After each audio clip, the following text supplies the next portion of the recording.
meditando sobre uno de los salmos más hermosos de la Biblia, que ha sido el Salmo 37. Ya se lo tienen que saber de memoria, ¿sí o no? Casi, ¿no?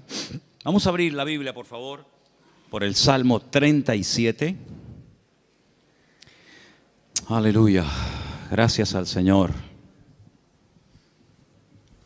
El jueves también meditamos un poquito acerca del Salmo y estuvimos viendo algunas cosas que vamos a poner ahora ahí en la pantalla. Pero el Salmo 37 es un acróstico. Cada 2 versículos empieza por una letra del alfabeto hebreo, empezando por la primera, la Aleph, terminando por la última, Tav. Cada 2 versículos, así empieza el Salmo. Es un salmo muy completo, 40 versículos. Habla de cosas prácticas. Nos dice el Señor en su palabra cosas que no debemos de hacer y cosas que sí debemos de hacer. No solamente el Salmo contiene prohibiciones, sino también mandamientos a decir, oye, que tienes que hacer esto y esto y esto y esto otro. El mensaje de hoy, aunque está basado en el Salmo 37, yo lo he titulado, y así después lo vais a poder encontrar en internet, los 10 mandamientos del Salmo 37.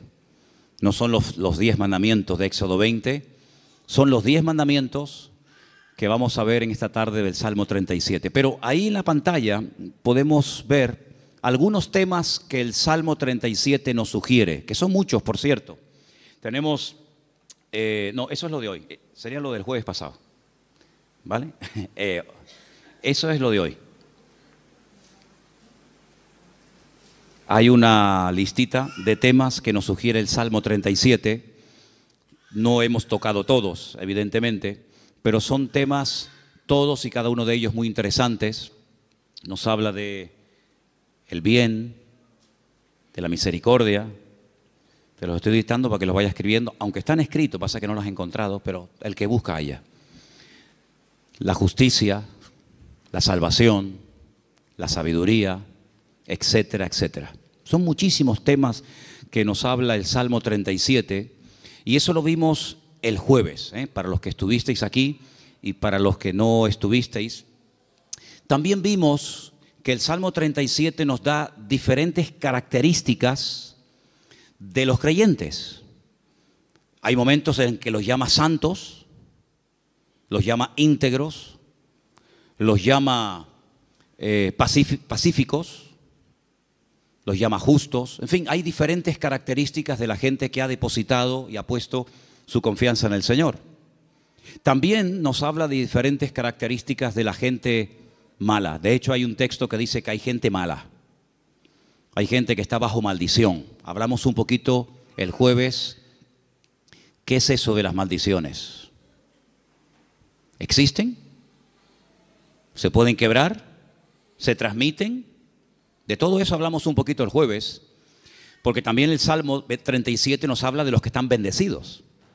Así que habla de los que están bendecidos y de los que están bajo alguna maldición. Y pusimos el ejemplo de los cananeos, que eran los nietos o eran descendientes de uno de los hijos de Noé, y cómo Noé maldijo a Canaán, no a Can, su hijo, sino a Canaán, y de la cual vienen toda la raza, todas las naciones de los cananeos, todas las tribus, pueblos que estaban allí, y cómo eran personas que tenían unas características típicas de los cananeos. Una promiscuidad sexual terrible, idólatras, agresivos, salvajes realmente. Y todo eso nos lo sugiere el Salmo 37. Y el Salmo 37 también nos ayuda a superar ciertas y determinadas actitudes que si no las cortamos de raíz, se pueden terminar convirtiendo en algo normal en nuestra vida. Por ejemplo, la envidia. La envidia hay que cortarla de raíz. Los celos, la desconfianza. Dice la Biblia que no tenemos que tener envidia, no tenemos que perder los nervios. Después todo eso lo vamos a ver viendo los versículos. Pero el Salmo 37 es un salmo que también nos ayuda a reaccionar ante lo que nosotros podemos considerar una injusticia. Yo pienso que si yo en esta tarde preguntara, ¿cuántos de los que están aquí han sentido que en algún momento se han sentido injustamente tratados? Pienso que a lo mejor todos levantaríamos la mano, ¿sí o no? A veces por un padre, por una madre, por un pastor, por un jefe en el puesto de trabajo. Todos hemos sido de alguna manera, en algún momento, desde nuestro punto de vista, cuidado, injustamente tratados. ¿Y cómo tengo que reaccionar ante la injusticia? Ante lo que yo esperaba recibir y resulta que he recibido, pero todo lo contrario. El Salmo 37 es el antídoto perfecto. Que por cierto no es la queja. La queja es el lenguaje de los cobardes. La queja mata la fe, debilita el alma. Cuando una persona está todo el santo día quejándose, aunque no hables mucho con él o con ella, la forma como habla, la forma como opina, te está descubriendo el bajísimo nivel espiritual de su vida. El Salmo 37 nos habla de diferentes niveles espirituales. Algunos dirán, pero hay niveles. Claro que lo hay. No todo el mundo tiene la misma fe. No todo el mundo tiene el mismo nivel de paciencia o de amor o de conocimiento de la palabra. Siempre habrá alguien que sepa más que nosotros, ¿sí o no? Cuando ustedes van, por ejemplo, a la Biblia, encuentras momentos en los que el Señor se le queda mirando a un hombre y le dice: tú eres un hombre de mucha fe, grande es tu fe. Y hay momentos que se le queda mirando a otro y le dice: hombre de poca fe. Luego, los dos tenían fe, pero este tenía una gran fe y este tenía fe, pero poca. Entonces, en la vida, no todo el mundo tiene la misma fe, no todo el mundo tiene la misma paciencia, no todo el mundo tiene el mismo conocimiento, el mismo discernimiento espiritual. Eso es normal, eso es así, nos guste o no. Y el Salmo 37 nos da consejos para alcanzar un nivel óptimo en nuestra relación con Dios y no caer en la desilusión, en la desesperanza, en la tristeza, porque dijimos que la tristeza, estoy preparando un mensaje, ya lo daré en su momento. Bueno, estoy preparando un montón de mensajes, pero uno de los que estoy preparando son las distintas caras o disfraces que se pone el orgullo. El orgullo se disfraza, se camufla, a veces de religioso, de espiritualidad, pero a veces el orgullo, y usted dirá, ¿sí? Me suena raro eso. Bueno, el orgullo a veces se disfraza de tristeza. La gente tiene una tristeza y en el fondo es porque tiene un problema con el orgullo. ¿Por qué estás triste?, le preguntas a alguien. No, porque no he recibido lo que tenía que esperar o esperaba recibir, porque no me han tratado como yo esperaba y estoy triste.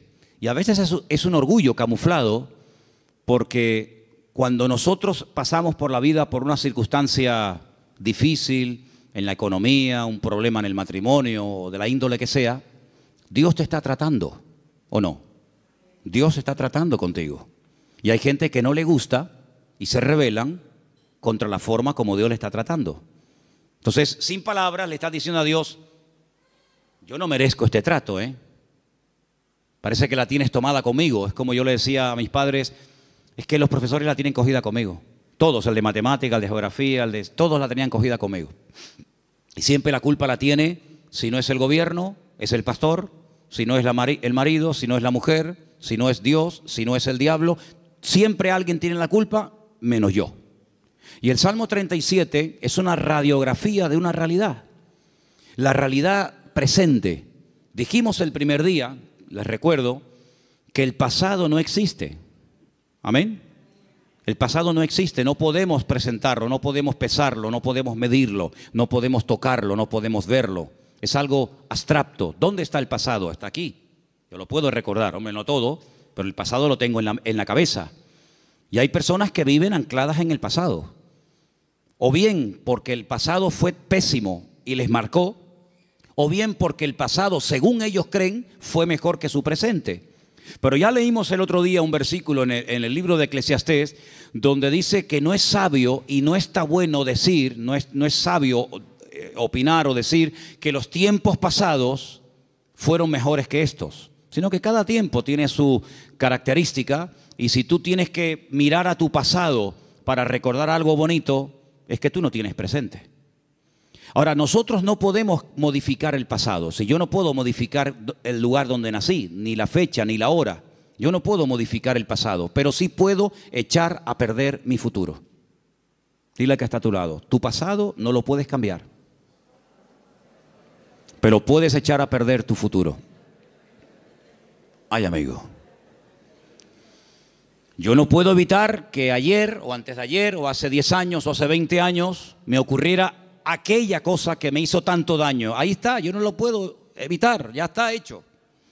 Hombre, puedo evitar que el pasado me controle, puedo evitar que el pasado me manipule y condicione mi estilo de vida en el presente, pero cuidado, porque hay ciertas actitudes que como tú las mantengas y las cultives y las desarrolles, lo que estás haciendo es sembrar, pero sembrar mal, y puedes llegar a estropear tu futuro y lógicamente también tu presente.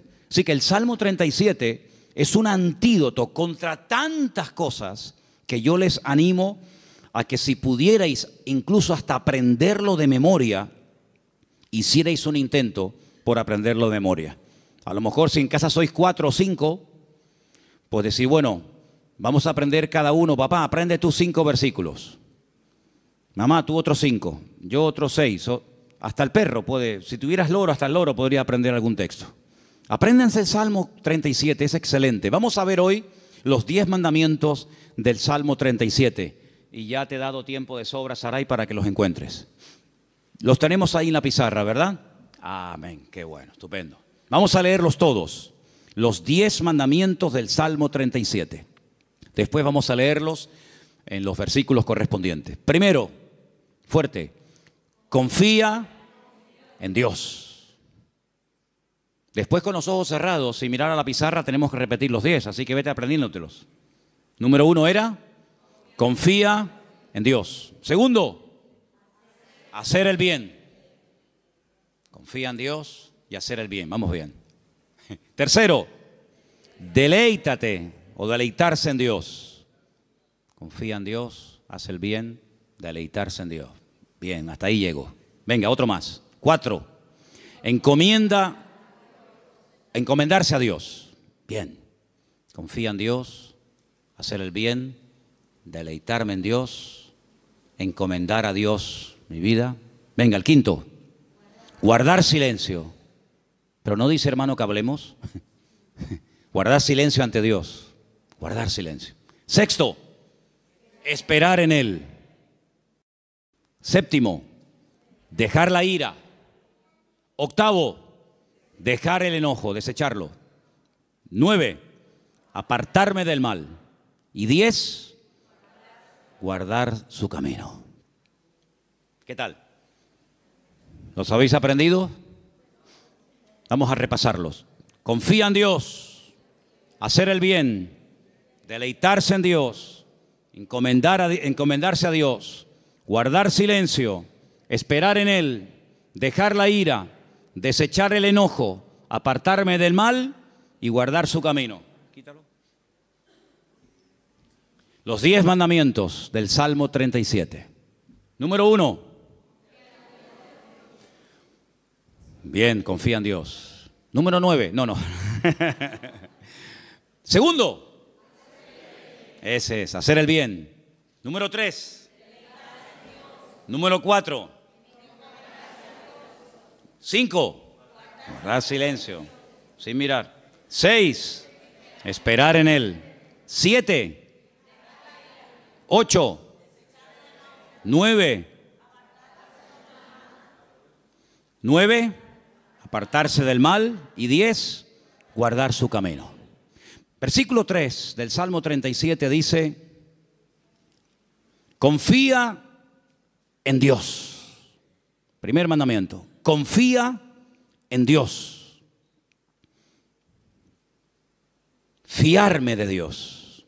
Depositar toda mi vida en sus manos, sabiendo que no hay vida más segura que cuando yo pongo mi confianza totalmente en el Señor. No digo que pongas parte de tu vida o parte de tu negocio o parte de tu tiempo en las manos del Señor y otra parte, no. 100% tu confianza en Dios. Porque algunos dicen, no, yo confío en Dios. Pero cuando se les abre la cartera y se les cae al suelo tienen la Bonoloto, los ciegos. Hay uno que también es de los discapacitados. Ese, tú lo conoces, ¿no? Ese. ¿Qué más hay? Rasca. No, yo confío en Dios. Ya te veo. Ay, amigo. Pero por la mañana se levantan y leen el horóscopo. Pero claro, depende si compras el día o compras el diario de avisos o compras, depende de qué periódico compres, te dirá una cosa o te dirá otra. ¿Confiamos en Dios 100% o no? ¿Se puede uno fiar de ese Dios? ¿Ha dado pruebas históricas a lo largo del tiempo que se puede uno fiar de Él? ¿Que no te va a fallar? Dice la Biblia, hay centenares de versículos, pero uno de ellos dice, aunque tu padre y tu madre te abandonen, yo nunca te abandonaré. Nunca, jamás. ¿Puede un padre y una madre abandonar a un hijo?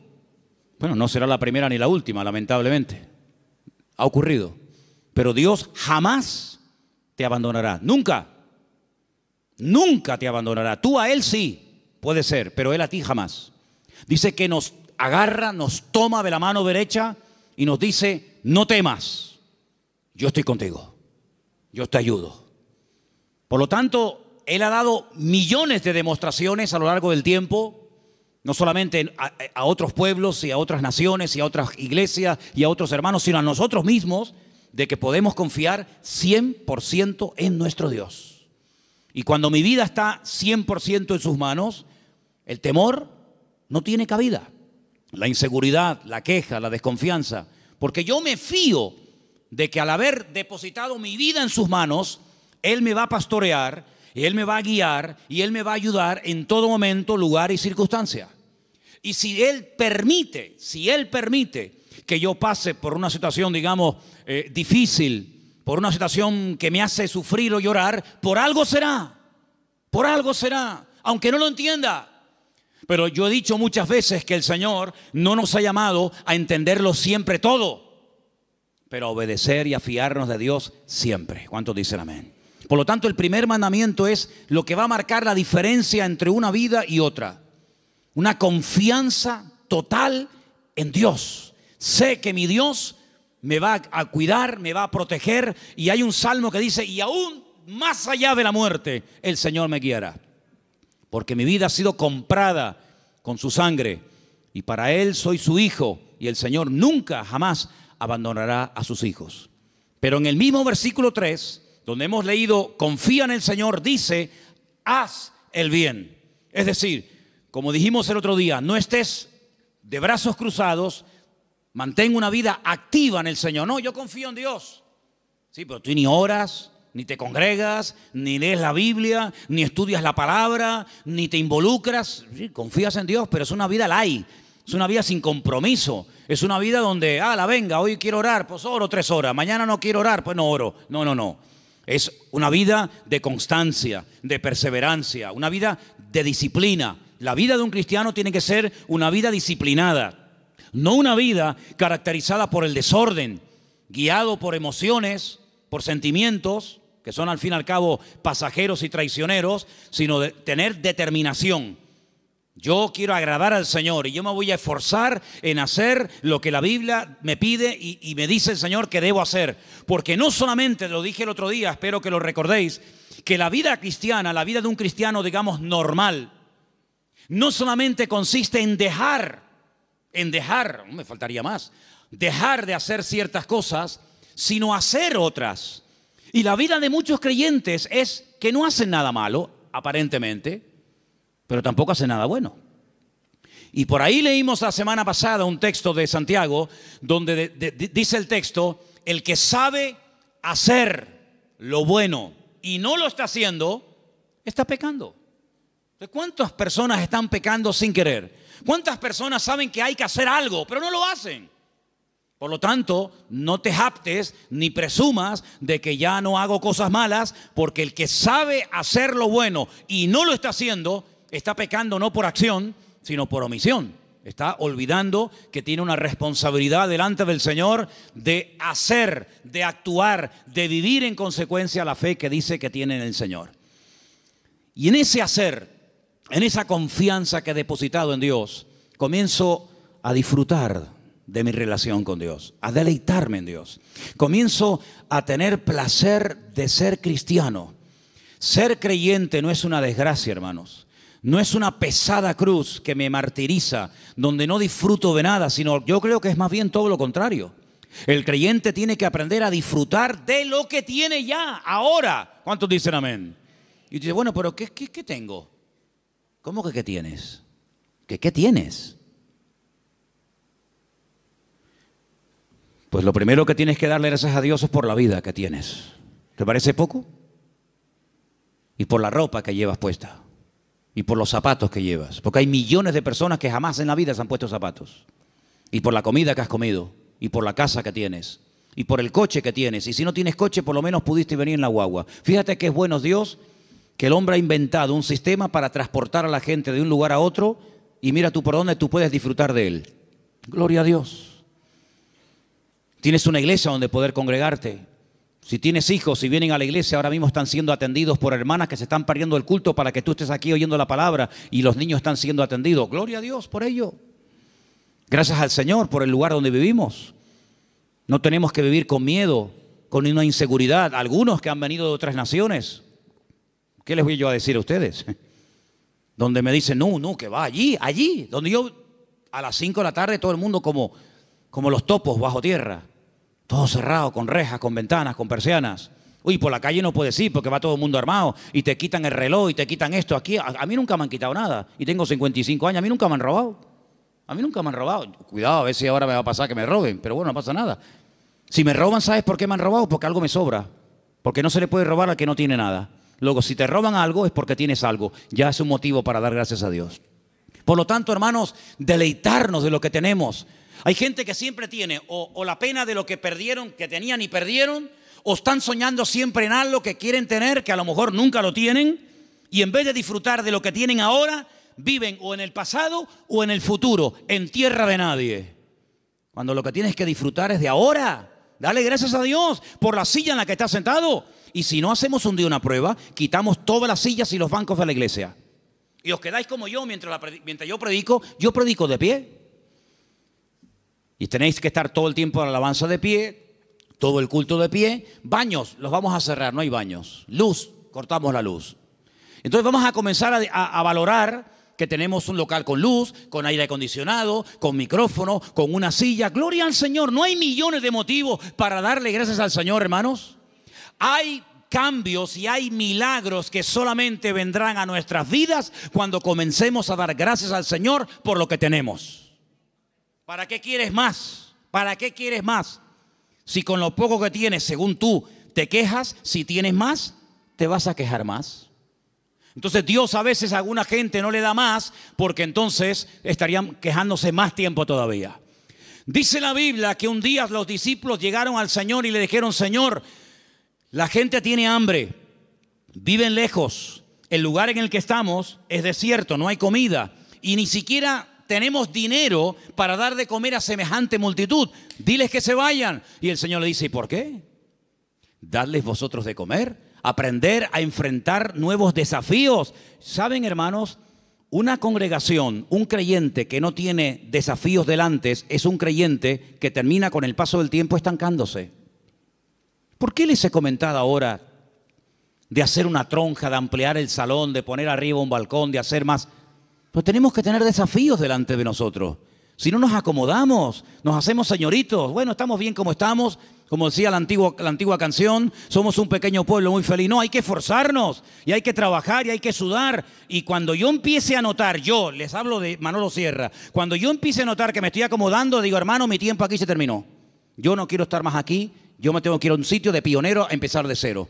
Hermanos, no podemos darle lugar a la rutina en nuestra vida, a la monotonía. Tienen que haber desafíos. Hay congregaciones que viven de las glorias del pasado, iglesias que ya lo tienen todo.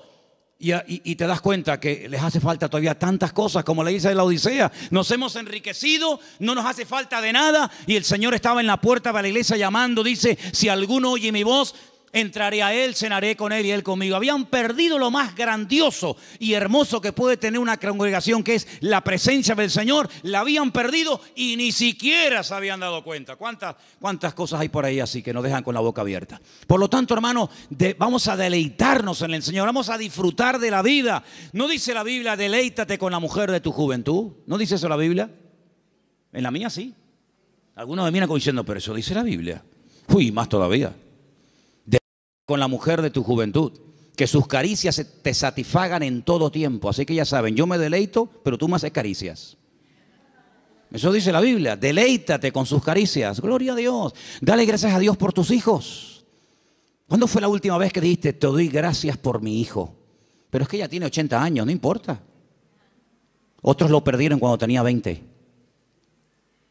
Y el Señor te lo ha dado a ti 40 años. Ay, amigo. Dale gracias a Dios por tu madre, por tu padre. Dale gracias a Dios por el pastor que tienes, porque de momento es el único que tiene. Es lo que hay. Dale gracias a Dios por todo lo que tienes cada día.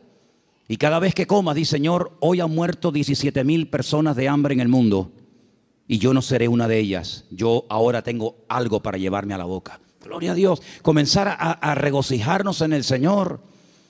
Hermanos, que la gente diga, pero ¿qué tiene esa gente que no se quejan? ¿Qué tenemos? El Dios más grande y más maravilloso que jamás se pueden encontrar por la vida. ¿Cuántos dicen amén? Eso es lo que tenemos. ¡Aleluya! Gloria a Dios. Amén. Pero el quinto mandamiento, el primero era confía en Dios, el segundo era hacer el bien, el tercero era deleitarme en Dios, el cuarto era encomendar a Dios, poner todo, mi vida, mis negocios, mi futuro, mis planes, todo en las manos del Señor. Pero el quinto es muy bueno. ¿Cuál era? Guarda silencio. Ay, amigo. Ay, amigo.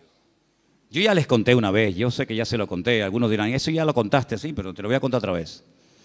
En la antigua Grecia se le daba mucha importancia a la oratoria, a hablar en público. De hecho, había escuelas muy famosas que hasta el día de hoy, en marketing y en muchas escuelas, se emplean las técnicas de aquella época, donde los griegos le daban mucha importancia al hablar en público, a perder el miedo escénico, etc. Y había un famoso maestro de una de las escuelas griegas que cobraba por enseñar oratoria, por enseñar a hablar correctamente en público a la gente. Y vino un día un chico y le dijo que quería que este maestro le diera clases. Y el maestro le dijo, a ti te voy a cobrar el doble de lo que le cobra a todos los demás alumnos. Y este dijo, ¿a mí el doble? ¿Por qué? Dice, porque contigo voy a tener el doble de trabajo.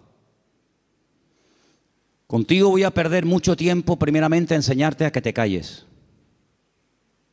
Y cuando aprendas a guardar silencio, es cuando por fin podré comenzar a enseñarte a hablar. Pero quieres comenzar a hablar, y para comenzar a hablar hay que aprender a estar en silencio. ¿Saben que el silencio es algo que se utilizó durante mucho tiempo en algunos lugares como tortura? Poner a una persona en un lugar donde no oía ningún tipo de ruido. Y en algunos casos la gente se terminaba volviendo loca. Pero muchas de las grandes cosas que Dios ha revelado a lo largo de la historia, grandes hombres de Dios, lo ha hecho en la calma, en el silencio.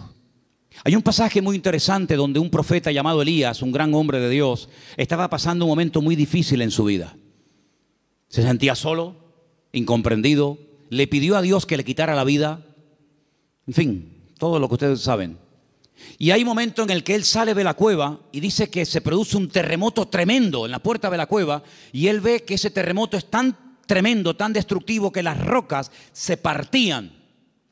Y había un viento huracanado tremendo y todos los árboles caían. Pero dice, pero Dios no estaba en todo aquello. Él estaba acostumbrado a moverse en el barullo, en el ruido, en el follón, en lo espectacular. Y dice que al final de todo sopló un silbo, un viento suave, una cosa muy suave, muy delicada. Y dice, y el Señor estaba en aquel silbo apacible. Hay creyentes que están todo el día hablando y hablando y hablando y hablando, y muy pocas veces oyen o tienen tiempo para oír la voz de Dios. Búscate un lugar tranquilo, donde tú puedas estar tranquilo, sin televisión, sin internet, sin niños, sin el perro, sin el gato, sin fulano y mengano, donde puedas estar tranquilo, tranquila, pensando en lo que está pasando en tu vida, aprendiendo a interpretar las circunstancias que te rodean. Si algo bueno tiene el silencio, es que tiene una parte terapéutica, ayuda al hombre a meditar y a reflexionar. ¿Qué estoy haciendo con mi vida? Me he plantado ya con una edad en la vida. ¿Qué le está pasando a mi hijo? Que lo veo últimamente muy callado o muy hablador o muy atontado o muy espabilado. ¿Qué está pasando en el ambiente? Y es en esos momentos de calma, de quietud, de silencio ante la presencia del Señor, donde el Señor te puede revelar y te puede mostrar cosas que en el barullo, en el follón y en el ruido no se captan. Por eso este mandamiento de guardar silencio significa aprendamos a meditar tranquilamente en la presencia del Señor. Vivimos en una sociedad muy ruidosa. España es uno de los países más ruidosos de Europa.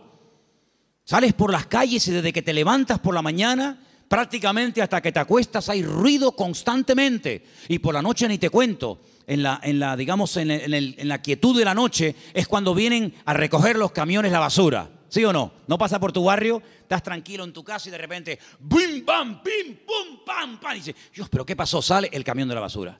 Al rato viene el camión que está regando. Al otro rato viene el camión que se lleva el vidrio. Y es un follón tremendo, ¿sí o no? Bueno, hermanos, aprendamos a estar tranquilos en la presencia del Señor. Aprendamos a decir, Señor, ¿hay algo que me quieres decir? ¿Hay algo que me quieres compartir? Ese guardar silencio significa aprender a reflexionar en Dios. Oye, mira, ahora no me molesten. Yo tengo una cita con mi Dios. Quiero estar tranquilo, no quiero que nadie me moleste. No, que si me llaman, que esperen. Que me llamen más tarde, que no se va a hundir el mundo. Y quiero estar a solas con el Señor, con su palabra. Como decía un pastor amigo mío, un minuto, Manolo, un minuto bien pasado en calma, en quietud, en la presencia del Señor, puede cambiar una vida. Pero ¿sabes cuál es la cruda realidad? Y no es cuestión de que ustedes se sientan mal ni acusándolos, ni mucho menos. Hay creyentes que a veces no tienen ni 5 minutos en el día, es tremendo esto, ni 5 minutos en el día para estar tranquilos, solamente estar quietos en la presencia del Señor. Cuando teníamos las clases, que hemos dado algunas clases en la iglesia de hermenéutica, de homilética y otras asignaturas, ¿cómo empezábamos la clase? ¿Os acordáis? Venían del trabajo, venían de la calle, una con el abanico, el otro sudando, el otro que llegó tarde. Decía, hermanos, vamos a guardar un minuto de silencio. Claro, algunos pensaban al principio que se había muerto algún hermano de la iglesia. O sea, un minuto de silencio, ¿qué pasó? Digo, no, tranquilo.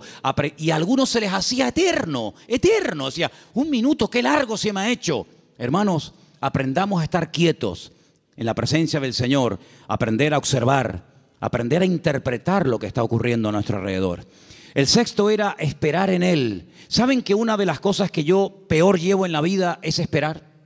No me gustan las colas. El otro día me enseñaba un hermano de la iglesia, por no estar dando nombres, me enseñaba una fotografía que habían sacado desde una ventana donde se veía un grupo bastante numeroso de gente haciendo cola, esperando. Me decía, esta es una de las colas que la gente tiene que hacer para ver si puede comprar algo de azúcar. Y yo decía, bueno, pues yo me acostumbraría, mira que para mí sería tremendo esto, ¿no? Pero yo digo, bueno, yo me acostumbraría a vivir sin comer azúcar, porque yo para estar 2 horas, 4 horas para un paquete de azúcar, y me dice otra persona, sí, pero es que también tienes que hacer cola para comprar la leche. Digo, bueno, pues, no sé, me acostumbraría a no beber leche. Pero es que también al final tienes que hacer cola para todo. Pero qué rabia da a veces cuando tienes prisa y el que va delante tuyo es el más lento de Europa. Le acaban de dar el carnet de conducir. Pone el intermitente de la izquierda y después va a la derecha. O pone los 4 que son de emergencia, porque como te ve muy pegado, te está diciendo, no te pegues mucho que me das miedo, y te ponen los 4 intermitentes. Y tú dices, pero muévete, que tengo prisa. Me acuerdo una vez en Benito Pérez Armas, el semáforo estaba en verde, hermano, de verdad les prometo que el semáforo estaba en verde. Era bajando la antigua cárcel a mano izquierda, que ya entras para el Parque La Granja, ¿sabéis dónde les digo, no? Y el semáforo estaba en verde, y había un coche parado. Y yo le decía, Al principio fue una pita suave. Pip. No sé. Después, más prolongada. Al final, saqué la cabeza por la ventana. Digo, pero muévete de una vez, hombre, que está verde. Atontado, que estás atontado. Y sacó la cabeza una señora y me dice, hola, pastor, ¿cómo está, hermano? Y le dije, hola, hermana, hola, dele, hermanita, dele, vamos, vamos. Ah, qué vergüenza, ¿no? Si hubiera sido oveja en vez de pastor, me hubiera cambiado de iglesia, para que no me diera.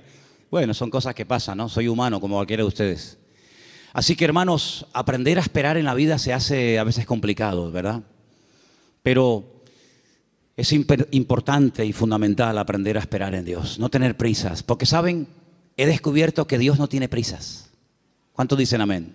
¿Saben que hay un pasaje donde una persona, no quiero decir la palabra se enfada, pero casi se enfadó con el Señor?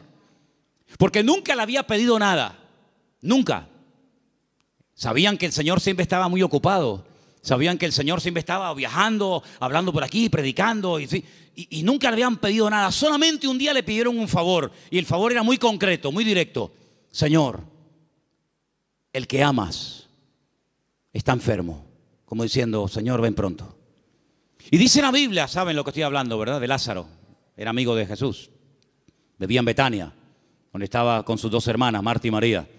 Dice la Biblia que cuando le llega la noticia al Señor, no dice, como seguramente esperaban la familia, venga, vamos que hay que ir a orar por Lázaro. O podía incluso haber hecho lo que hizo con el siervo del centurión, ¿os acordáis?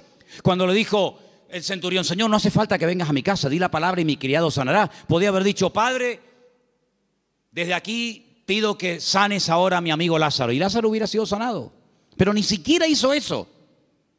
Sino dice que llegó 4 días después del aviso. Y claro, cuando llegó, evidentemente, la enfermedad era grave, porque dice la Biblia que Lázaro ya estaba muerto y enterrado. Si ellas sabían que no iban a molestar al Señor por una tontería. Cuando llegó, sale una hermana, se lo encuentra en el camino y le dice estas palabras que ustedes saben perfectamente. Señor, si tú hubieras estado aquí cuando te mandamos a llamar, nuestro hermano no habría muerto. ¿Cómo interpreta usted esas palabras, hermano? Usted que sabe griego, arameo y hebreo. ¿Cómo lo interpreta usted? Me ha fallado. Mi hermano se murió por tu culpa. ¿Está mal interpretado? Es versión Manolo Sierra. Si tú hubieras estado aquí, esto no hubiera ocurrido. Sale la otra hermana. Porque una parece que era como más carnal, ¿no? La otra era un poquito más espiritual. Pero fíjate que las dos se contagiaron y le dijeron exactamente las mismas palabras al maestro. Si tú hubieras estado aquí, mi hermano no hubiera muerto. Estaban dolidas, ¿sí o no? Estaban dolidas, estaban molestas con el maestro. Esto no tenía que haber pasado. Salmo 37. No te impacientes. No pierdas los nervios. Después vamos a ver eso. Y el Señor le dice, Marta, María, que yo soy la resurrección y la vida. El que cree en mí, aunque esté muerto, vivirá.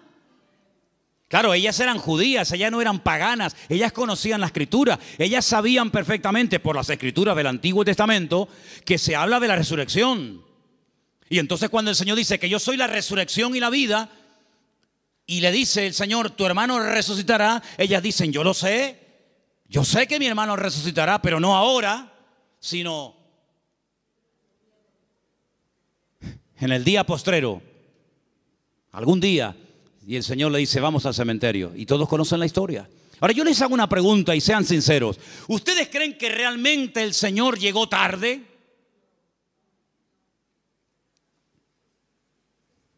El Señor nunca llega tarde a ninguna casa, a ninguna familia.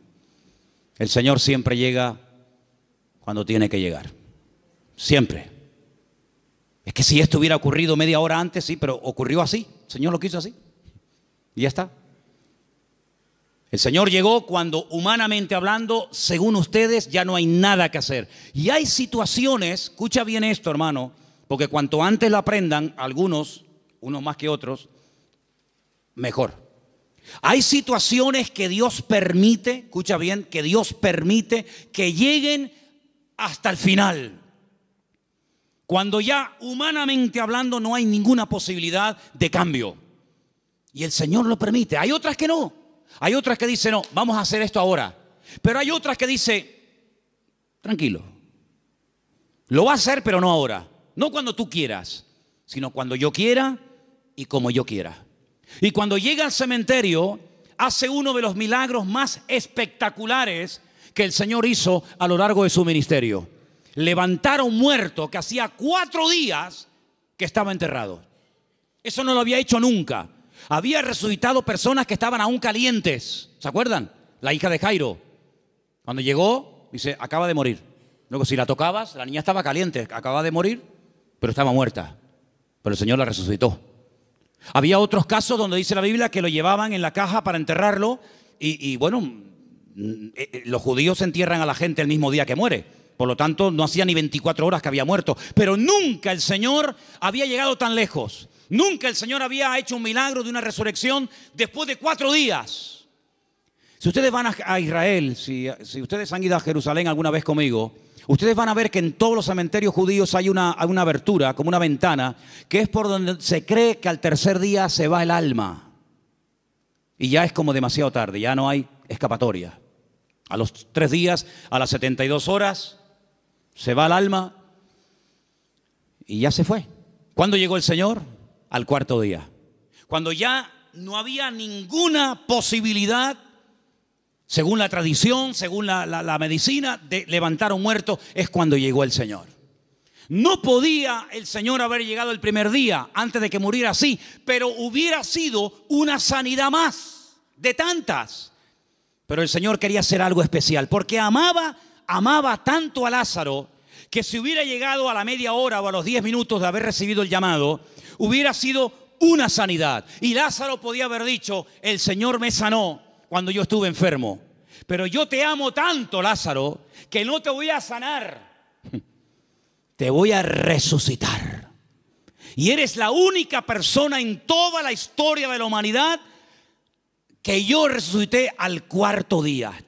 Entonces no te das cuenta, hermano y hermana, que a veces hay situaciones como que tú dices, pero ¿dónde va a terminar todo esto? ¿Pero hasta cuándo va a llegar esto? Es por el amor tan grande que Dios te tiene, para que no sea una cosita más que puede pasar desapercibida, o que incluso algún incrédulo diga, bueno, sería casualidad.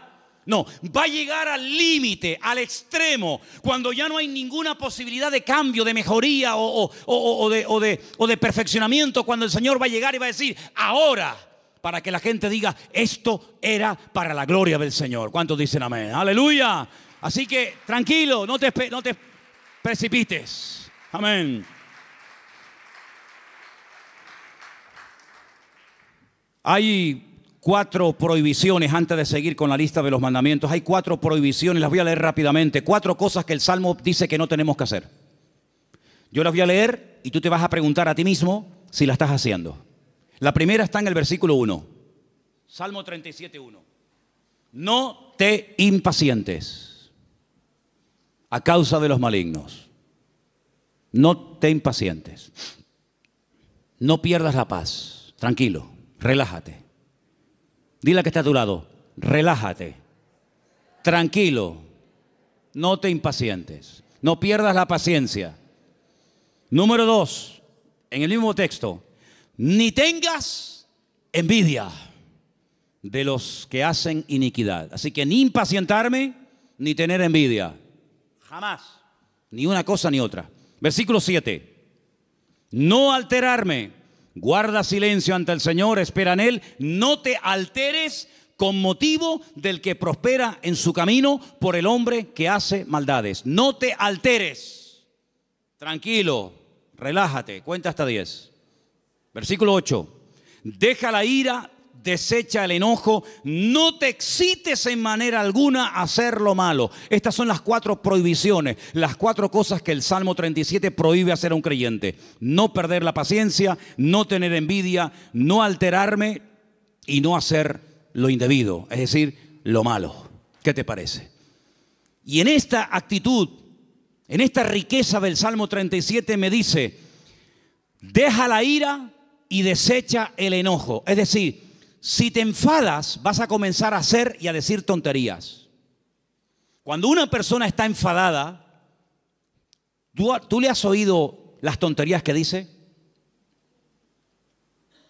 Incluso hasta orando dice tonterías. Ya no aguanto más. Y el Señor dice, cállate, machango. Sabrás tú si aguantas o no aguantas. Si yo te mando esto es porque tú aguantas. Pero ya Él lo dijo. Nadie me ama. Las tonterías que uno dice cuando está enfadado, es como cuando uno está desanimado. Las peores tonterías, las peores barbaridades, los peores insultos, las peores humillaciones se dicen cuando uno está enfadado o desanimado. Y por eso la Biblia dice, no permitas que tu carácter te controle, porque cuando nuestro carácter nos controla, siempre la embarramos. ¿No dicen así los argentinos? O los uruguayos, la embarramos. Metemos la pata. Entonces, pues oye, Señor, ayúdame a tener control, dominio propio, dice la palabra. Dominio propio. Teníamos hace años en una montaña que hay en Llano del Moro, en una torre muy alta, teníamos unas antenas que colocamos allí cuando pusimos la primera emisora de radio cristiana de las Islas Canarias. Y había un hombre que todas las mañanas subía a ese monte y pegaba un grito, pero un grito que se oía en todo el valle, se montaba en el coche y yo creo que se iba a trabajar. Y yo digo, oye, uno dirá que está loco, pero yo creo que este hombre es sabio, porque el hombre se iba al monte, pegaba un alarido estilo Tarzán, yo creo que tenía algo de espíritu de Tarzán. Gritaba, se montaba en el coche y se iba. Oye, a lo mejor tenemos que irnos a la montaña de los Campitos, procura que no haya nadie, porque claro, si subes por la noche y pegas un alarido estilo hombre lobo allí, van a decir, es que hay un loco aquí, un endemoniado. Pero hermano, ¿sabes qué? Tenemos que aprender a desahogarnos con Dios. ¿Cómo se desahogaba Cristo? Con el Padre. ¿Dónde fue? Al huerto de Getsemaní. Y en el huerto de Getsemaní dice que agonizaba, lloraba, clamaba, allí peleaba. Y cuando salía y se levantaba y le decían, venimos a aprender a Jesús, dice, yo soy. ¡Pum! Y caían todos al suelo. En otras palabras, era un hombre que no descargaba en los demás su enojo, su enfado, lo que fuera, sino que aprendía a desahogar su alma delante del Padre. Y eso es algo que tenemos que aprender todos, hermano. Porque hay gente que está contenida. Y hermano, el tranquilito, el que no se enfada nunca, cuando se enfada, échate a correr, Échate a correr. Dice, no, este bobo. Este no se enfada nunca. Cuando se enfada, apaga la luz y vámonos, porque es el increíble Hulk. Que por cierto, me encontré en la puerta de la iglesia allí 2 puños del increíble Hulk. No sé si a alguien se le cayeron. ¿Los puedes enseñar? No sé quién trajo eso, pero bueno, ahí están. Yo dije el otro día, y según el Salmo 37 y otros, hay 2 vías de escape, 2 válvulas de escape que Dios ha puesto en el ser humano que tiene que usarlas. Una es el llanto y otra es la risa. Claro, como te enseñaron que los hombres no lloran, pues está trancado. Y como tampoco no es la alegría de la huerta, dicho sea de paso, pues tampoco se ríe. Entonces ni llora ni ríe. Y un día va a explotar más de uno. Pero aprende a reírte en el Señor. Aprende a llorar en la presencia del Señor. No dice la Biblia, bienaventurados los que no se ríen, bienaventurados los que no lloran. ¿Lo habéis leído alguna vez? Yo tampoco. Bienaventurados los que lloran, dice la Biblia. Pues llora, mija, llora. Llora delante del Señor. Llora, hermano y hermana, delante del Señor. Señor, lloro de esto, lloro por aquello, lloro por tal, lloro por cual. Y te aseguro que tu alma se va a descargar, se va a desahogar. Y cuando salga, vas a salir con las fuerzas renovadas, vas a salir levantado por el Señor, vas a salir bendecido. Pero no vivas una vida hermética, trancada, porque ni Cristo vivió así. Él, dice la Biblia, que se quebrantó y lloró y sudó grandes gotas de sangre. Y se desahogó delante del Padre. Ahora, ¿qué hace la gente? Se desahoga con una botella de vino en la mano. Se desahoga metiéndose un pico de heroína. Se desahoga haciendo no sé qué y no sé cuánto, echándole la bronca a la mujer, al hijo, pegándole una paliza al otro. No, esas no son las formas. Esos son los métodos mundanos. La forma de Dios es que aprendas a ir a la presencia del Señor y abrir tu corazón y decirle: Señor, no aguanto más. Y en la Biblia encontramos grandísimos hombres de Dios que lloraron a gritos, dice la Biblia. Sí, a gritos lloraron. ¿Quién? José. Lo dije el otro día cuando compartía de este mismo salmo. Dice que ya no aguantaba más. Léalo, textualmente lo estoy citando. Ya no podía contenerse más. Ya llegó al límite. Oye, me venden mis hermanos. Les pido por favor que se apiaden de mí, que me saquen de este pozo que tenía que haber escorpiones y serpientes. No me hacen ni caso. Me quitan las prendas, me llevan desnudo a Egipto. ¿Yo qué pinto en Egipto? Un país de idolatría, un país de una promiscuidad terrible, de idolatría por todos lados. De repente llega allí, no sabe hablar el idioma, desnudo, lo compran como esclavo. De ser el niño bonito y amado del padre, pasa a ser un esclavo, un sirviente, sin derechos, tratado al trancazo, por querer vivir una vida recta y honesta y santa delante del Señor. Lo acusan de algo que él nunca había hecho. ¡Pum! A la cárcel, sin comérselo ni bebérselo, ahora en la cárcel. Allí con delincuentes, con asesinos, con violadores, con lo peor. Y ahora, ¿y cuándo voy a salir yo de aquí? Yo qué sé, no tengo abogado, yo ni siquiera sé expresarme en el idioma de este país. Cuando sale de allí, Dios lo levanta, lo bendice, lo prospera. Y cuando ve venir a sus hermanos, no permitió que la ira, que el enojo, que la rabia dijera: ahora que tengo poder. Porque cuántas veces yo he dicho de este mismo púlpito: si quieres conocer a un hombre de verdad, si quieres conocer a un pastor de verdad, si quieres conocer a una persona de verdad, dale poder y dale dinero. Claro, el coleta, el otro que, en fin, y el otro, es muy fácil criticar lo que hacen los demás, que yo no defiendo a nadie, ahí me da igual, para mí son todos iguales. Pero hermano, cuando alguien suba ahí arriba, da igual si es un cargo poderoso en la política, en el deporte o donde sea, dale dinero, que mueva millones. Dale poder. Y espera a ver si no se corrompe. Porque es muy difícil llegar a esos niveles, moviendo centenares y miles de millones. Que tenga la cabeza bien amueblada. Ay, amigo. José ahora tiene poder. Es el hombre más poderoso de la tierra después de Faraón. No se mueve ni una hoja sin su permiso. Faraón dice: no, a mí no vengan, vayan a él. Él es el que organiza el país, él es el ministro de Hacienda, él es el ministro de Economía, él es el que administra. A mí no me den la paliza, vayan a él. Delegó todo en José. Ahora tiene poder, ahora tiene autoridad, ahora tiene dinero, ahora tiene sirviente. Ahora hasta Potifar, aquel que lo compró, ahora tiene que venir y postrarse delante de él. La mujer de Potifar: ven para acá. Ahora él podía haber dicho: ahora os vais a enterar lo que vale un peine, amigo. Ahora vienen los hermanos. Y él podía haber dicho: lo van a pasar canutas, como me le hicisteis pagar a mí. Dice que llegó un momento, viendo a sus hermanos, que ya no podía aguantar más.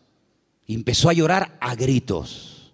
Cuando los hermanos ven a aquel llorando, le dice: yo soy vuestro hermano José, ¿sabes? No tengáis miedo. No me mandasteis vosotros a Egipto. Fue Dios el que me mandó aquí. Pasa que a mí me tocó el primero, pero al final todos van a tener que venir aquí. Así que vayan a casa de mi padre, díganle que vengan, cuéntenle la verdad, que le han tenido engañado al viejo 20 años, diciéndole que me había matado una bestia. Tráiganlo y vamos a comenzar a disfrutar de la vida. Guardó su corazón, no permitió que la ira, la rabia, ¿verdad?, el poder le transformara, sino que él supo canalizar todo aquello para bendecir a otras personas. ¿Te das cuenta? Entonces, queridos hermanos, dice la Biblia: sobre toda cosa guardada, guarda tu corazón. Porque la escasez, el depender día a día del Señor no ha echado a perder a nadie. Yo nunca he visto a nadie que por depender del Señor para todos se echara a perder. No, de verdad, créame, no he conocido a nadie, pero sí he conocido a muchos que cuando tuvieron algo, muchacho, otra persona completamente. Es como yo a veces le digo a los jóvenes, oye, cuando no tenías novia, y no me dirijo a nadie, pero el que tenga, porque tenga, ¿no? O cuando no tenías novio, oye, eras encantadora, saludabas a todo el mundo, venías temprano al culto, te ibas la última. Ahora que tienes novio, eres más antipático que un pepino. No, amén, no digan amén. ¿Quién dijo amén? No digan amén, que se van a... No. Entonces, que las circunstancias de la vida no te cambien. Sigue siendo igual, mijo. Sigue siendo igual. Tengo dinero, gloria a Dios. No tengo, gloria a Dios. Oye, que vengo en la guagua, amén. Que vengo en coche, amén. Que vengo en limusina, amén. Ten cuidado que como te la vea yo, te la vendo y compramos la tronja para la iglesia. ¿Me entiendes? Entonces, hermano, mantengamos el equilibrio en el Señor. Mantengamos el equilibrio. Vamos a deleitarnos de lo que tenemos, pero vamos a apartarnos. Versículo 27, apártate del mal. Este versículo es buenísimo. Ya termino con este y con uno más. Apártate del mal, apártate del mal. Dios no tiene que apartarse del mal, somos nosotros los que tenemos que apartarnos del mal. Es decir, ser selectivo. ¿Me conviene a mí esta amistad con esta persona? ¿De qué habla esta persona? Pues mira, está todo el día hablando de esto. No me conviene. No digo que sea mala persona, pero no me conviene. Su mundo no es mi mundo. Sus conversaciones no son las mías. Y para ser amigo tengo que entrar en su terreno y no me va. No me interesa. Apártate del mal. Aprender a retirarse a tiempo. Mira, no me conviene esta amistad, no me conviene este lugar, no me conviene estar todo el día con esto. Eso es lo que dice la Biblia. No son prohibiciones porque lo digo yo y punto. No, sino es por tu bien. Apártate del mal. Porque el mal difícilmente se aparta de uno. Escúchame bien. Generalmente el que tiene que apartarse del pecado es uno. El pecado generalmente no se aparta de ti. Tú sales a la calle y hay más droga que antes. Y más alcohol que antes. Y más mentira. Y más de todo que antes. Luego el mal difícilmente se aparta de una persona. Te tendrás que ir a vivir al Valle de Ucanca allí solo. Y ni siquiera allí. Porque decía Pablo, miserable de mí, ¿quién me librará de este cuerpo de muerte? Por lo tanto, apártate del mal, sé selectivo. Dice, mira, no me conviene este camino. Dice que el simple ve el peligro y pasa justamente por el peligro. El prudente dice, no me conviene ir por ahí. Voy a dar la vuelta. Es más largo, pero no importa. Prefiero dar la vuelta que pasar por ahí que me corten la cabeza. Apártate del mal, haz el bien. Y dice finalmente, verso 34, el 34 y termino, espera en Dios y guarda su camino. Mantente en el camino del Señor. Pon cuidado en las cosas del Señor. Mantente en Dios. Un día bueno lo tiene cualquiera, pero es mantenerse un día, mantenerse dos. Estar dispuesto a ser tratado. Hay gente que no quiere ser tratada. Hay gente que pierdes la amistad en el momento que dice, mira, eso que estás haciendo no está bien. Eso que estás haciendo es una payasada. Eso que estás haciendo no te conviene. Automáticamente ya le cambió la cara, automáticamente se fueron las amistades. Apartarse del mal, ser sabio, tener ese discernimiento, ese temor a Dios. Esto que estoy haciendo, esto que quiero hacer no me conviene. Guardar el camino del Señor. ¿Qué es lo que le agrada a Dios? ¿Dios haría esto en mi lugar? Eso es lo que tenemos que hacer. Y déjame que te diga algo, porque tengo una frase aquí que apunté estos días. Es mucho más fácil deshacerse del pecado que de las consecuencias del pecado. El pecado no es tan fácil, no es tan difícil dejarlo. Pides perdón a Dios, Dios te perdona y se acabó. Pero amigo, a veces hay consecuencias de un pecado que hiciste que pueden durar años. Y hay gente que en sus cuerpos llevan secuelas del pecado que hicieron hace 40 años. Pero a veces las consecuencias están ahí.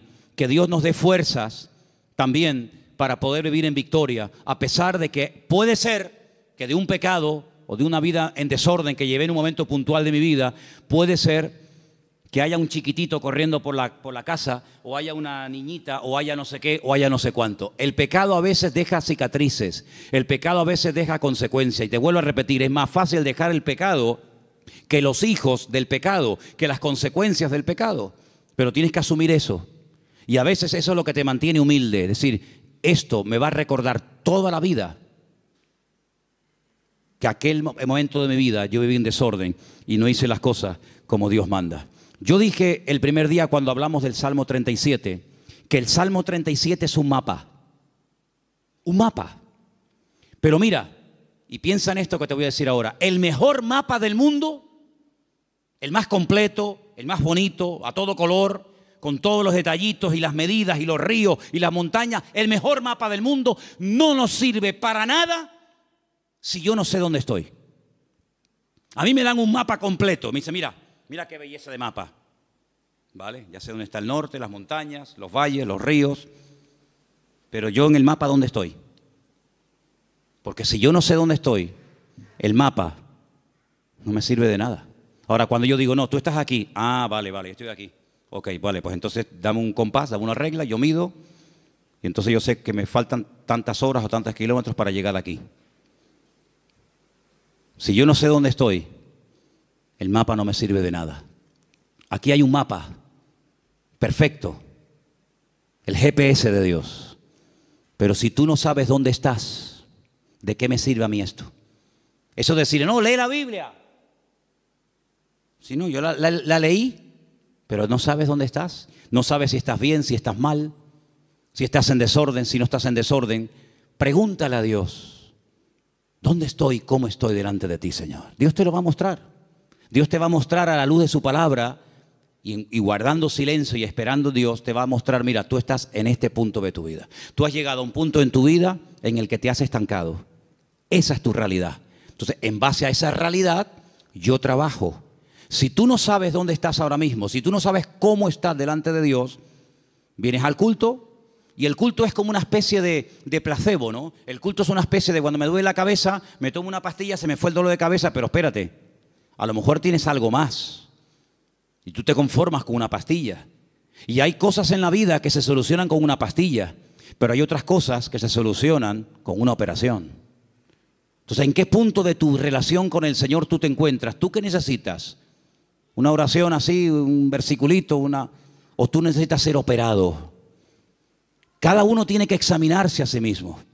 Y este es el momento en el que tú tienes que decir, Señor, ¿yo verdaderamente estoy cumpliendo esos mandamientos que he leído esta tarde? Confío en Dios, estoy haciendo el bien, me estoy deleitando en ti, Señor. Estoy todo el día agobiado, preocupado, quejándome. ¿Estoy poniendo mi vida en tus manos o llevo una agenda paralela? No, Dios para los domingos, también para el jueves si es que voy. Pero yo tengo una agenda personal y privada. Yo sé lo que voy a hacer en mi vida, esto y hasta aquello. A mí me hace mucha gracia cuando hay gente que me dice, no, él tiene la agenda completa para los próximos 5 años. Cuando dice la Biblia, ¿cómo eres capaz? ¿Cómo eres capaz de presumir del día de mañana si no sabes qué te traerá de sí el día? ¿Tenía Cristo agenda? Dice que somos como el viento, que ni sabemos de dónde vamos ni a dónde venimos. Guardamos silencio ante Dios, esperamos en Dios tranquilamente. ¿El carácter está siendo cada vez un aliado nuestro o nos está cada vez traicionando y dominando más? ¿Dejamos la ira, el enojo? ¿Nos estamos apartando del mal o cada vez estamos tonteando más con el mal? Porque el mal no perdona, amigo. Como te metas en donde hay mal, como te metas en terreno minado, lo más probable es que se te salga una pierna por los aires. Hay una parte en Israel donde yo llevo a la gente que es la frontera más cercana a Jordania, que antiguamente era territorio jordano. En el 67 Israel peleó con Jordania, triplicó las fronteras y llegó hasta la misma ribera, hasta la misma orilla del río Jordán. Y es algo muy estrecho, mucho más estrecho que esta iglesia. Ves al soldado jordano allí sentado haciendo guardia y ves al israelita aquí y el río en medio. Es una frontera muy, muy estrecha. Allí se ha convertido en un lugar típico para hacer bautismos. Ahora, Dios mediante, tendremos bautismo en noviembre allí, si Dios quiere. Pero ¿sabes qué, hermano? Cuando llegamos a ese lugar con la furgoneta, tenemos que aparcar donde ellos nos dicen que tenemos que aparcar. Porque los jordanos cuando se fueron, dejaron todo aquel terreno en represalia por haberlo perdido, todo lleno de minas, todo lleno de minas. Miles y miles de minas.